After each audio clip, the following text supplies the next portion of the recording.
네, 안녕하십니까. 네, 오늘 날씨가 좀 따뜻해졌네요. 조금 따뜻해졌습니다. 우리 좌우 옆 사람에게 이렇게 하면 인사하면 좋겠습니다. 하나님이 당신을 사랑하십니다. 예, 여러분 믿으시죠? 예, 하나님 우리를 얼마나 사랑하시는지 목숨까지 주셨습니다. 우리는 그런 자들입니다. 아멘. 계속해서 로마서 6장을 보고 있는데요. 사도 바울은 로마서 6장 전반부에서 우리 자신을 죄에 대하여는 죽은 자로 그리고 하나님께 대하여는 살아있는 자로 여겨라 라고 했습니다. 그리고 우리 지체를 불의의 무기로 죄에게 내주지 말고 의의 무기로 하나님께 드려라 라고 했습니다. 사도 바울은 이제 반복하여서 이 내용을 가지고 독자들을 설득하고 있습니다. 오늘 본문에서는 그 내용에 대한 설명이 계속 이어지는데요. 우리는 어떻게 죄의 종에서 의의 종으로 바뀌어야 하는가? 그리고 그 최종 목적이 무엇인가를 설명해 주고 있습니다. 오늘 설교의 제목은 의의 종이 되어 거룩함에 이르라입니다. 오늘 본문에서 살펴보기 전에 우리가 먼저 잠깐 율법에 대해서 생각해 볼 텐데요. 첫째로 하나님은 선한 목적으로 율법을 주셨다라는 것입니다. 율법을 주신 목적은 선한 목적입니다. 6장 1, 2절을 한번 보십시오. 6장 1, 2절을 보시면 그런즉 우리가 무슨 말을 하리요? 은혜를 더하게 하려고 죄에 거하겠느냐?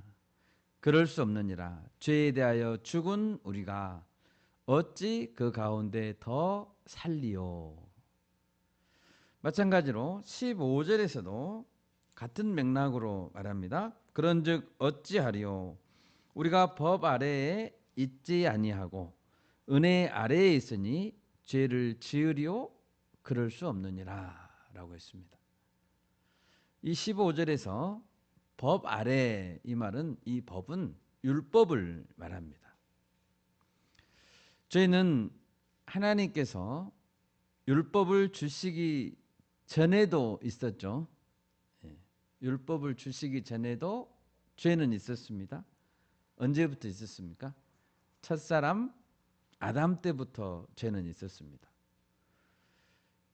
율법은 처음에는 아직 없었지만 죄가 있었기 때문에 아담으로부터 모세 시대까지 사람들은 죽었습니다.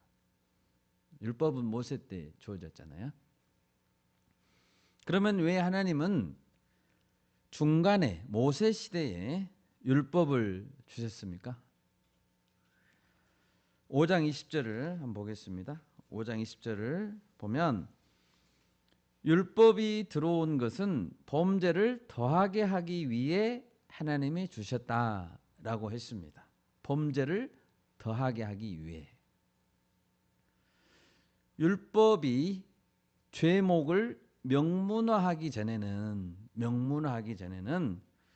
죄를 짓고도 죄를 죄로 알지 못한 자들이 많았습니다.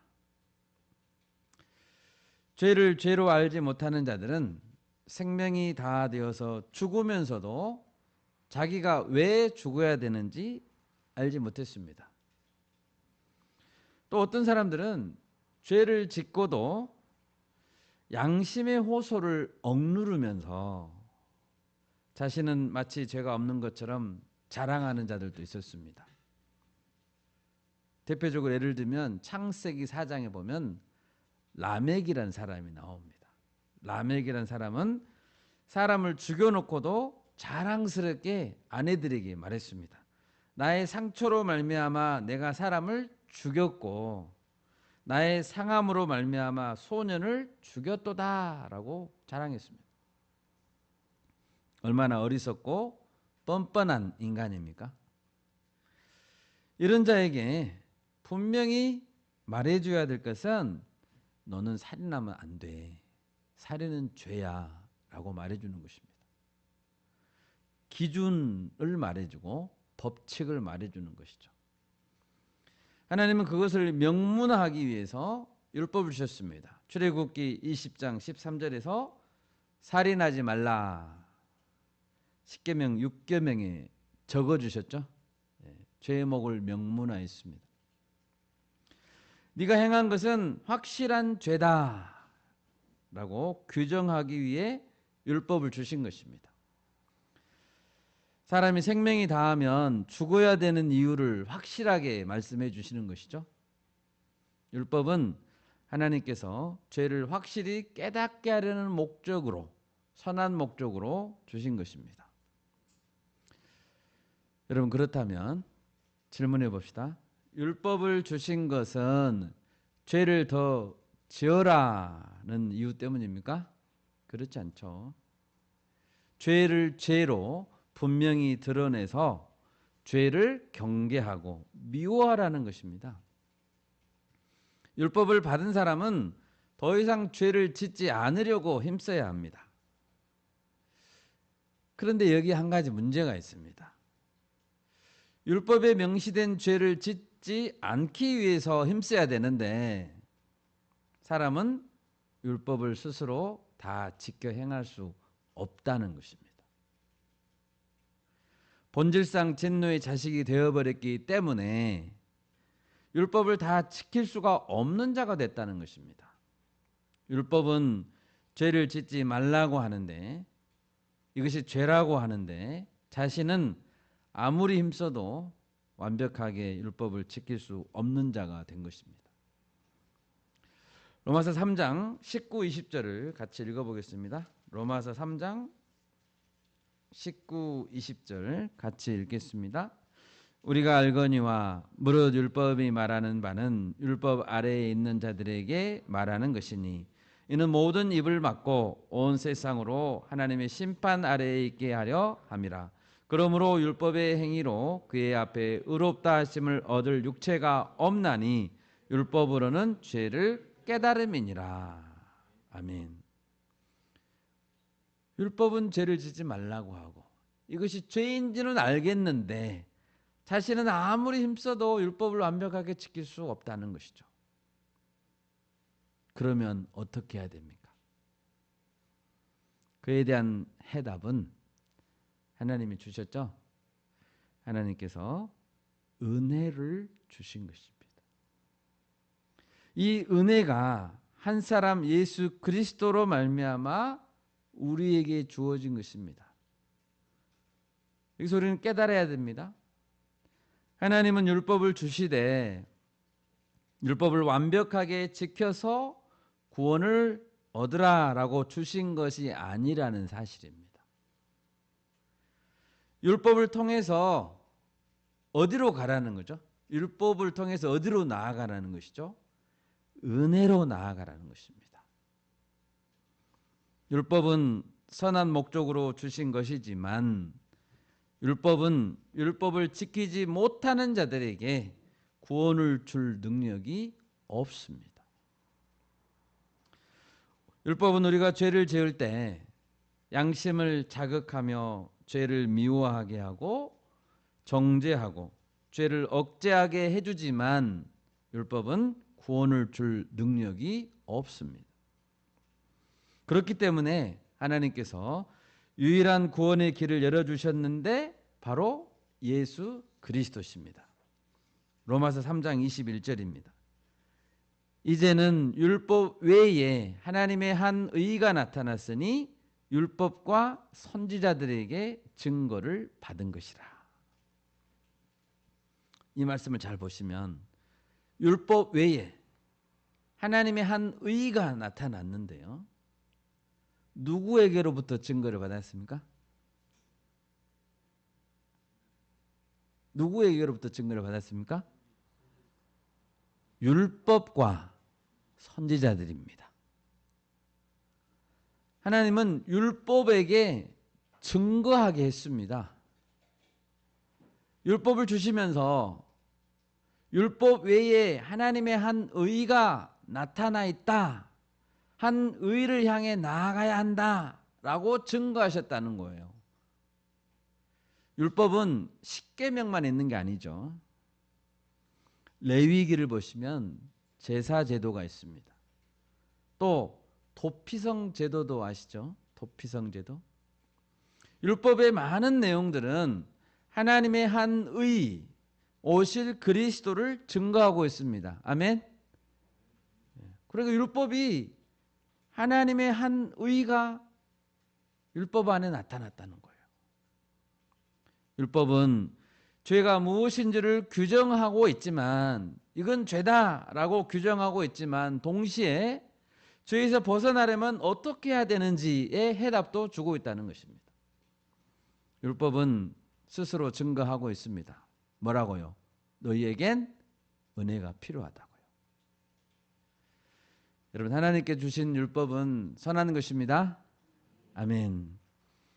두 번째로 오늘 본문을 보시면 이제 우리는 은혜와 의의 종이 되어야 한다라고 말씀하고 있습니다. 15절을 보십시오. 그런즉 어찌하리요? 우리가 법 아래에 있지 아니하고 은혜 아래에 있으니 죄를 지으리요? 그럴 수 없느니라. 이제 법과 은혜의 관계를 조금 더 아셨죠? 우리가 예수님을 그리스도로 영접할 때 우리는 더 이상 법 아래에 있는 사람이 아니라 은혜 아래에 있는 사람이 됩니다. 주인이 바뀐 거죠. 나를 지배하고 있는 주인이 바뀐 겁니다. 그런데 바울이 본문에서 강조하는 문제점은 많은 사람들이 여전히 법 아래에 계속 머물고 있다는 것입니다. 은혜를 받았으면서도 예수님을 믿는다라고 말하면서도 왜 법 아래에 머물러 있으면서 계속해서 죄의 종으로 살아가고 있느냐? 그것을 지금 바울이 말하고 있습니다. 16절입니다. 너희 자신을 종으로 내주어 누구에게 순종하든지 그 순종함을 받는 자의 종이 되는 줄을 너희가 알지 못하느냐? 혹은 죄의 종으로 사망에 이르고 혹은 순종의 종으로 의에 이르느니라. 여기서 너희 자신을 종으로 내주어라는 이 내주어란 단어가 있는데요. 이 단어는 곁에 가깝게 서 있다라는 뜻이라고 합니다. 내준다라는 말은 곁에 가깝게 서 있다. 또는 굴복한다. 또는 주도권을 양보한다는 뜻도 된다고 합니다. 그리스도인들은 죄에게 양보하면 안 되죠. 그리스도인들은 죄에게 길을 터주면 안 됩니다. 길을 못 가게 막아야 됩니다.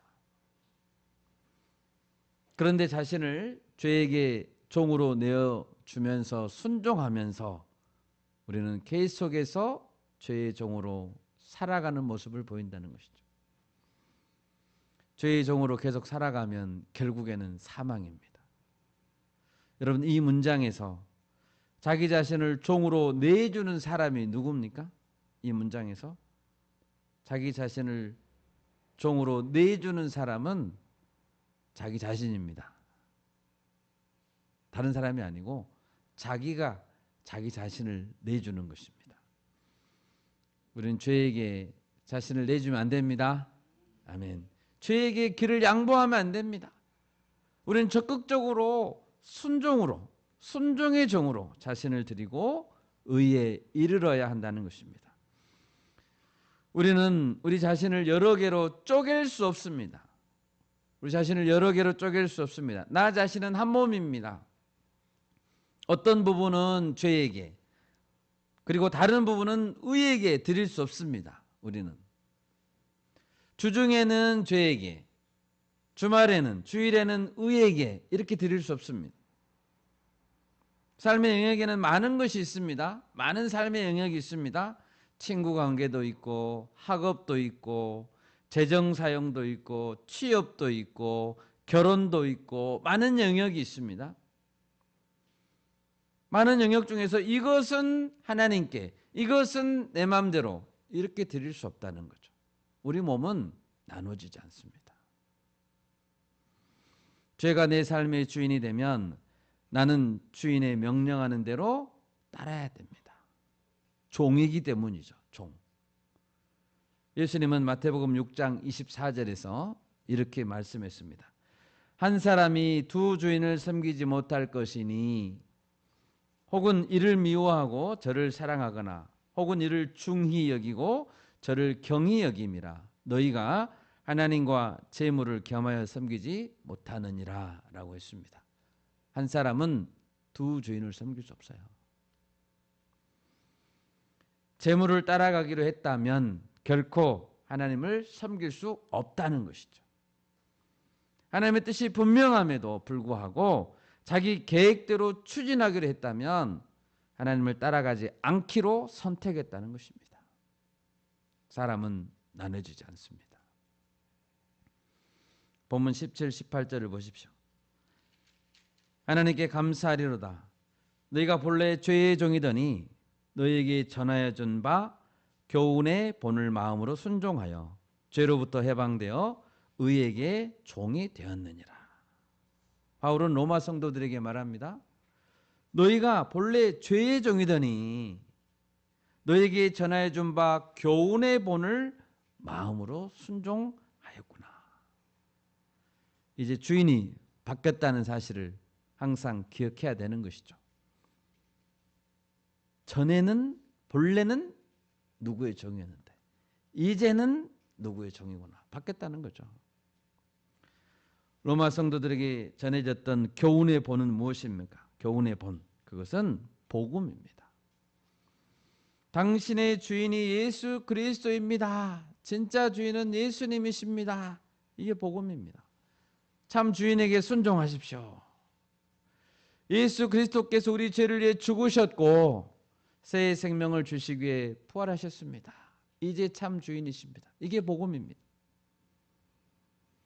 17절에서 성도들은 교훈의 본을 어떤 자세로 순종해야 한다고 합니까? 17절을 보시면 마음으로 순종해야 된다 이렇게 말하고 있습니다. 마음으로. 신부는 예수님의 종인데 마음으로는 아직 죄를 그리워하고 있다면, 마음은 아직 죄에서 떠나고 있지 않다면 곤란하죠. 우리의 마음은 나눠질 수 없습니다. 예수님은 마태복음 22장 37, 38절에서 이렇게 말씀했습니다. 예수께서 이르시되 네 마음을 다하고 목숨을 다하고 뜻을 다하여, 마음, 목숨, 뜻을 다하여 주 너희 하나님을 사랑하라 하셨으니 이것이 크고 첫째 되는 계명이요 라고 했습니다. 여러분, 바울은, 지금 이 글을 쓰고 있는 바울은 자신을 어떤 자로 여겼습니까? 로마서 1장 1절에 보면 자신을 어떤 자로 소개하고 있는지 알 수 있습니다. 예수 그리스도의 종 바울은 자신을 종이라고 하죠. 여기서 종은 노예입니다. 노예. 사도로 부르심을 받아 하나님의 복음을 위하여 택정함을 입었으니라고 말합니다. 원래 그는 예수 그리스도의 종이었나요? 원래 그는 예수님의 종이 아니었습니다. 그는 유대교의 열정적인 헌신한 자였죠. 그래서 예수님을 따르는 자들을 잡으러 다녔던 행동 대장이었습니다. 스데반 집사님을 돌로 쳐 죽이는 데 앞장섰고요.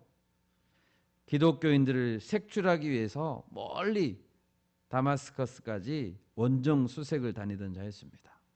그런데 그가 180도 변화됐죠. 그리고 그리스도의 종이 되고자 했습니다. 그리스도의 노예가 된 것입니다. 여러분, 로마 시대의 노예는 주인에게는 재산과 같습니다. 재산. 일을 열심히 하는 짐승 또는 집안에 있는 가구처럼 재산이라고요. 노예는 재산이었습니다. 주인의 처분에 전적으로 복종해야 하는 자였습니다. 예수님을 만난 이후로 바울의 삶은 자신의 권리를 포기하는 삶이었습니다. 내 권리는 하나도 없다. 종이라니까요. 그는 수많은 고난을 겪었죠. 고난을 겪으면서 예수님이 그리스도이심을 전파하는 삶을 살았습니다. 우리 고린도후서 1장 8, 9절을 읽어보겠습니다. 형제들아 우리가 아시아에서 당한 환난을 너희가 모르기를 원하지 아니하노니 힘이 겹도록 심한 고난을 당하여 살 소망까지 끊어지고 우리는 우리 자신이 사형 선고를 받은 줄 알았으니 이는 우리로 자기를 의지하지 말고 오직 죽은 자를 다시 살리시는 하나님만 의지하게 하심이라. 아멘. 우리 한 군데 더 찾아보겠습니다. 고린도후서 11장. 고린도서 11장 23절에서 28절까지 한번 읽어보겠습니다. 11장 23절에서 28절까지 같이 읽습니다. 그들이 그리스도의 일꾼이냐 정신없는 말을 하거니와 나는 더욱 그러하도다. 내가 수고를 넘치도록 하고 옥에 갇히기도 더 많이 하고 매도 수없이 맞고 여러 번 죽을 뻔하였으니 유대인들에게 40에서 하나 감한 매를 5번 맞았으며 3번 태장으로 맞고 1번 돌로 맞고 3번 파선하고 일주야를 깊은 바다에서 지냈으며 여러 번 여행하면서 강의 위험과 강도의 위험과 동족의 위험과 이방인의 위험과 시내의 위험과 광야의 위험과 바다의 위험과 거짓 형제 중에 위험을 당하고 또 수고하고 애쓰고 여러 번 자지 못하고 줄이며 목마르고 여러 번 굶고 춥고 헐벗었노라. 이 외의 일은 고사하고 아직도 날마다 내 속에 눌리는 일이 있으니 곧 모든 교회를 위하여 염려하는 것이라. 아멘. 살 소망까지 끊어졌었습니다. 나는 이제 죽었다. 살 소망까지 끊어지도록 그리스도를 위해 종으로 살았습니다. 종이니까 그렇게 사는 거죠. 종이니까. 바울이 왜 이런 고난을 받습니까? 그리스도의 종이기 때문입니다. 그렇기 때문에 그가 감당해야 했던 것입니다. 종이 무슨 이유가 있어요? 주인이 시키면 하는 거죠. 바울은 그리스도의 종이 되기 위해서 모든 사람의 종처럼 살았습니다. 그리스도의 종인데 그리스도의 종이 되려면 모든 사람의 종이 되어야 돼요. 고린도전서 9장 19절입니다. 내가 모든 사람에게서 자유로우나 바울은 자유인이죠. 모든 사람에게서 자유로우나 스스로 모든 사람에게 종이 된 것은 더 많은 사람을 얻고자 함이라. 모든 사람에게 종이 됐습니다. 여러분 바울은 왜 이런 종으로 살고자 했습니까? 예수님 때문입니다. 예수님 때문. 예수님에 비하면 바울은 아무것도 아닙니다. 예수님은 하나님의 아들이시면서 하나님이시면서 보좌를 버리시고 종으로 살고자 했습니다. 여러분 예수님이 종으로 살고자 했는데 우리는 명함도 못 내밀죠. 여러분들은 다 종입니다. 마가복음 10장 44, 45절입니다. 우리 찾아볼까요? 마가복음 10장 너희 중에 누구든지 으뜸이 되고자 하는 자는 모든 사람이 종이 되어야 하리라. 인자가 온 것은 섬김을 받으려 함이 아니라 도리어 섬기려 하고 자기 목숨을 많은 사람의 대속물로 주려 함이라. 아멘. 여러분 예수님은 우리를 끝까지 종으로 섬기기 위해서 자신의 목숨까지 버리셨습니다. 종으로 오신 예수님을 찬양합니다. 아멘. 우리는 두 주인을 섬길 수 없습니다. 오직 예수님만 섬깁시다. 아멘. 예수님의 종의 모습을 본받아서 예수님처럼 바울처럼 우리가 살 수 있기를 소원합니다. 아멘. 마지막 셋째로 우리 지체를 의에게 내주어 거룩함에 이르러야 한다라고 말하고 있습니다. 본문 19절을 보십시오.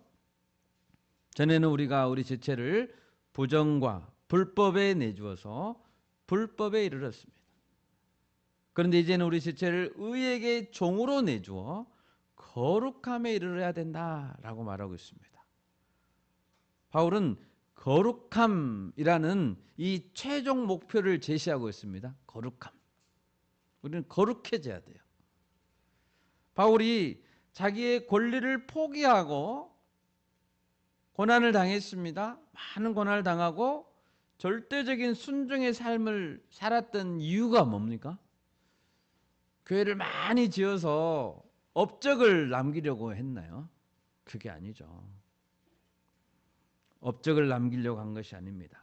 바울의 최종 목표는 거룩함이었습니다. 그래야 영생이라는 가장 큰 상급을 받을 수 있기 때문입니다. 22절입니다. 그러나 이제는 너희가 죄로부터 해방되고 하나님께 종이 되어 거룩함에 이르는 열매를 맺었으니 그 마지막은 영생이라. 아멘. 여러분, 하나님이 우리에게 가장 원하시는 삶의 열매는 무엇일까요? 하나님 우리에게 가장 원하시는 삶의 열매, 그것은 우리가 거룩한 자녀가 되는 겁니다. 거룩한 자녀. 데살로니가 전서 4장 3절입니다. 하나님의 뜻은 이것이니 너희의 거룩함이라. 나를 향한 하나님의 뜻, 그것은 나의 거룩함이에요. 하나님 세상에서 가장 거룩하신 분이십니다. 가장 거룩하신 분. 우리는 그 하나님을 아버지로 모시는 자녀예요. 우리는 그 아버지 하나님과 영원히 같은 집에서 살아야죠. 하나님과 같은 집에서 살아야죠. 아버지시니까. 근데 그분이 가장 거룩한 분이에요. 그러려면 우리는 당연히 거룩한 자녀가 되어야 되겠죠? 당연히 거룩한 자녀가 되어야 됩니다. 주변에 보면 이런 생각을 가지는 사람들이 있어요. 이런 생각을. 나는 거룩한 것이 답답해서 싫다. 거룩한 게 싫어. 거룩함만 추구하는 건 싫어. 난 내 마음대로 때로는 살고 싶어. 때에 따라서는 나는 죄를 짓고 싶어. 가끔은 이중적인 삶, 가끔은 일탈을 꿈꾸며 살고 싶어. 그런 사람 많죠. 가끔은 죄를 짓고 싶어요. 어떤 삶의 영역에서 내 마음대로 하고 싶어요. 이런 생각을 포기하지 않는 사람들은 하나님과 함께 살 수 없습니다. 하나님과 함께 살 수 없어요. 그런 생각을 가진 사람들은 천국 가는 것을 포기해야 돼요. 일찌감치 내려놔야 돼요. 하나님은 거룩한 자녀와 함께 살기를 원하세요. 하나님께서 우리를 구원하시는 이유는 진정한 자유를 주시기 위함이죠. 그런데 그 자유는 마음대로 살아라는 자유가 아닙니다. 죄의 사슬로부터의 해방이고 자유이고 하나님이 기뻐하시는 삶을 살 자유입니다. 죄의 지배에서 놓여서 의의 지배 아래로 들어가서 누리는 자유입니다. 20절입니다. 너희가 죄의 종이 되었을 때에는 의에 대하여 자유로웠느니라. 과거의 이야기죠. 구원받지 못한 자들이 의에 대해서 자유로웠다는 것은 무슨 뜻입니까? 구원받지 못한 자들은 의와 상관이 없다는 뜻입니다. 그들은 의의 요구에 순종할 마음이 전혀 없는 자들이고 그럴 능력이 없기 때문에 그들에게 의가 요구할 수 있는 것은 아무것도 없습니다. 그들은 죄의 종들이기 때문입니다. 상관이 없는 자들이죠. 의와는. 반면에 구원받은 성도는 죄를 지을 능력이 없어지는 것이 아니라고 했습니다. 구원받았다고 해서 죄를 지을 능력이 없어지는 게 아니에요. 그러나 죄의 종으로 살지 않기 위해서 자유와 기쁨을 가지고 자원함으로 의에 순종한다는 것이죠. 그럴 자유입니다. 죄를 짓지 않을 자유. 23절입니다. 23절은 거룩함에 이른 성도들의 마지막 열매에 대해서 말씀하는데요. 이 말씀 우리가 다 암기해야 될 중요한 말씀이죠. 23절 한번 같이 읽어볼까요? 시작. 죄의 싹은 사망이요 하나님의 은사는 그리스도 예수 우리 주 안에 있는 영생이니라. 아멘. 죄의 대가는 확실한 사망입니다. 죄인이 스스로의 노력으로 영생을 얻을 수 있는 길은 없다는 것이죠. 죄인은 모두 죽습니다. 죄인은 모두 죽어요. 가만히 놔주면 다 죽는 게 정상이에요. 그게 정의라고요. 반면 영생은 오직 하나님의 은사입니다. 은사라는 말은 선물이죠. 프리 기프트입니다. 구원은 우리의 행위나 우리의 선함이나 어떠한 종교적인 노력으로도 우리가 얻어낼 수 있는 성과물이 아닙니다. 구원은 우리가 얻어낼 수 없습니다. 정당한 대가가 아닙니다. 싹시 아닙니다. 오로지 일방적으로 주어진 선물입니다. 구원은 선물입니다. 그렇지만 선물이라고 해서 값없이 주어졌다고 우리가 표현하잖아요. 값없이 주어졌다고 해서 값이 싼 것이 아닙니다. 영생을 주신 대가는 하나님이 지불하셨습니다. 그 대가는 무엇입니까? 우리 주 예수 그리스도의 생명이죠. 핏값이죠. 전 우주에서 치를 수 있는 가장 값비싼 대가가 무엇입니까? 아버지 하나님이 치르신 대가, 그리고 예수 그리스도께서 치르신 대가입니다. 가장 값비싼 대가입니다. 우리가 받은 은혜는 값없는 은혜지만 돈으로 살 수 없는 은혜고 가장 값비싼 은혜인 줄 믿습니다. 아멘. 그것을 하나님 우리에게 주셨습니다. 그래서 믿음으로 주시는 거예요. 말씀을 맺겠습니다. 여러분, 우리가 법 아래에 있지 아니하고 은혜 아래에 있는 자들임을 잊지 맙시다. 아멘. 이제는 더 이상 죄 가운데 거할 수 없습니다. 은혜 가운데 있다가 죄 가운데 있다가 이럴 수 없습니다. 기쁨과 자유함을 가지고 예수님께 순종해야 됩니다. 예수님 말씀하셨다시피 이 세상은 악하고 음란한 세대죠. 예수님이 그렇게 정의했습니다. 이런 악하고 음란한 세대 가운데서 하나님께서 우리를 구원하신 것은 거룩함을 위해서입니다. 거룩함을 위해서. 우리에게 생명의 값을 치르심으로 크신 은혜를 주신, 값없이 주신 예수님을 찬양합니다. 아멘. 예수님이 가신 종의 길, 예수님이 가신 거룩한 길로 우리 모두 걸어갈 수 있기를 소원합니다. 아멘. 제가 기도하겠습니다.